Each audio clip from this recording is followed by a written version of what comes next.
మిత్రులారా, గత ప్రభుత్వం రైతులకు సంబంధించి రీసర్వే చేసి భూములకు సంబంధించి లోపాలు సరిదిద్దుతామని ప్రకటిస్తే ఆచరణలోకి వచ్చిన క్రమంలో రీసర్వేలో చాలా మోసాలు జరిగినాయి. ఒకరి భూములు ఒకరికి ఎక్కించడం ఇవన్నీ జరిగినాయి.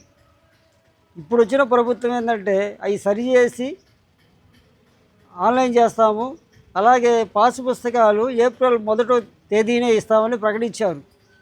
కానీ ఈరోజు చూస్తే ఈ రీసర్వేలో జరిగిన లోపాలు ఇవన్నీ కూడా సరిచేసే బాధ్యత ఎవరిదంటే జేసీ గారిదని, జిల్లా సర్వేరు అవి మొత్తం సరిచేయాలని, ఆ తర్వాత అది మళ్ళీ ఎంఆర్ఓ కాడికి వెళ్ళటం, ఎంఆర్ఓ నుంచి ఆర్డీఓ గారి కాడికి జేసీ గారి దగ్గరికి వచ్చి ఫైనల్ అయిద్దని చెప్తున్నారు.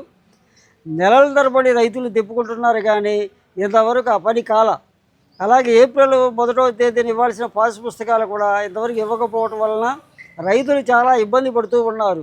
రైతులకి సంబంధించి బ్యాంకుల్లో రుణాలు ఇవ్వాలంటే 1B అడంగాలుతో పాటు ఖచ్చితంగా పాసు పుస్తకం ఉంటేనే రుణాలు ఇస్తామని బ్యాంకులు మాట్లాడుతూ ఉన్నాయి. కాబట్టి రాష్ట్ర ప్రభుత్వం వెంటనే రైతులకి రీసర్వే జరిగిన గ్రామాల్లో కూడా పాసు పుస్తకాలు వెంటనే ఇవ్వాలని రాష్ట్ర ప్రభుత్వాన్ని కోరుతూ ఉన్నాము. అలాగే జిల్లా సర్వేర్ల దగ్గర కుప్పల తెప్పలుగా పెండింగ్ పెట్టేసి రైతులు సమస్యలు పరిష్కారం చేయకుండా ఉంటూ ఉన్నారు. పల్నాడు జిల్లా హెడ్ క్వార్టర్లో కూడా ఏడి అంటారు జిల్లా సర్వేరు, వారు ఏమి పనులు చేయకుండా రైతులు తిప్పుతూ ఉన్నారు.